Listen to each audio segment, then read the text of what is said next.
Rocco, a pretty quiet night to start there, and then when you guys get it going, it's a couple guys who are a bit of unsung heroes for your team, not everyday starters. How clutch were they tonight, or clutch tonight were they? Yeah, the guys in the middle and bottom half of the org did a really nice job.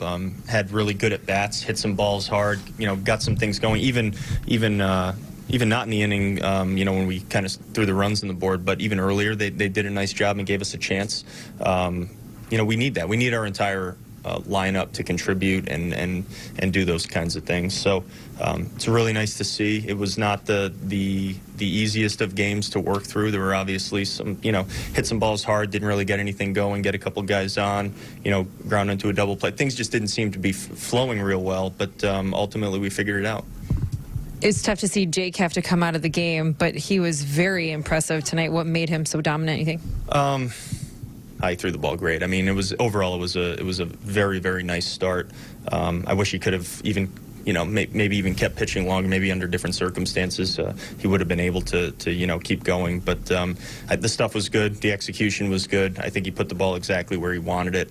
I also think physically he's going to be fine going forward. He didn't look totally comfortable out there on the mound. Apparently, he was shaking his arm up, but only to get things kind of, loose after kind of pitching deep into the game. And apparently on top of that, he had a little hamstring cramping as well. So I think we'll be able to work through it, and he did a great job. Eddie Rosario, from now the second straight game, when they walk Nelson Cruz to get to him, it's almost like he takes it personally and it fuels him. Is that a safe assumption to make about Eddie in those big moments? I wouldn't be surprised. I haven't heard him say it, but, Eddie gets that look in his eye, and he seems to, enjoy almost being, taking that as almost like a slight. It's obviously not what's going on the other side of the field, but he uses it maybe as some motivation. I'm speculating a little bit, but it could be possible, and he seems to really lock in those types of at-bats. Those are tough at-bats. I mean, shooting that ball the other way like that, it's just a great swing from a real talented guy. Marwin being scratched, was that something in batting practice, or? Earlier in the day, he just he wasn't as loose as he wasn't able to get as loose as he really wanted to be to play. These are injuries that are not the easiest to completely get over and forget. Even if there's no pain or real bad soreness, it still can be tight, or just if it feels a little bit off, even if there's no pain, we would much prefer to take him out of the lineup and give him a day or two to figure it out. Do you ever just think about, Marwin's out, Kepler's out, Buxton's out, you have all these injuries, and you guys are able to continue pressing on here? I think you guys are 6-2 since Cleveland.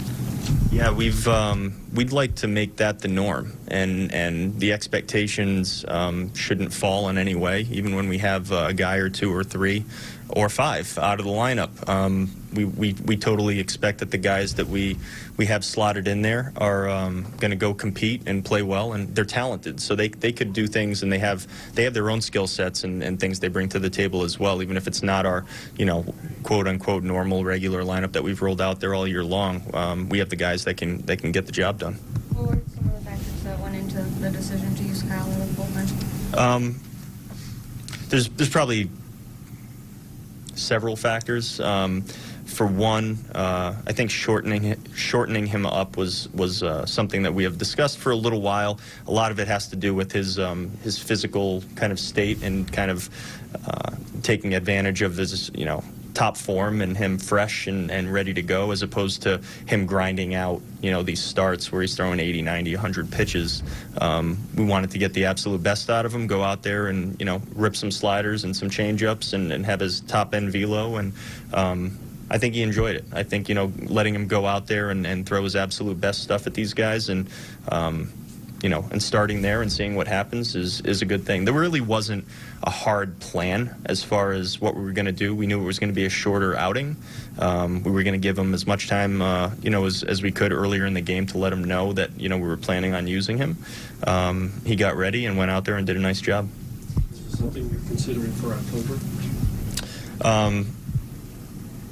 It's probably not the right time to get into any sort of, post-season plans or anything like that. I think, we're gonna assess this going forward, and I think it was a good outing.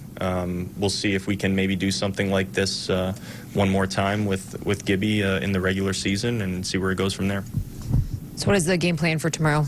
We're going to start Dob. Dobnak's going to take the hill, and we're going to roll from there. We don't have a hard plan with him as far as how long he's going to go. I think he's made 1 inning appearances, and he's made some 5 inning appearances. I mean, we'll see what he can give us and go from there. But looking forward to watching him throw again. And then sending him off to his wedding. And then sending him off. I think he's going to have a night to recoup, and I think he's off on Thursday. So I'm sure he's ready.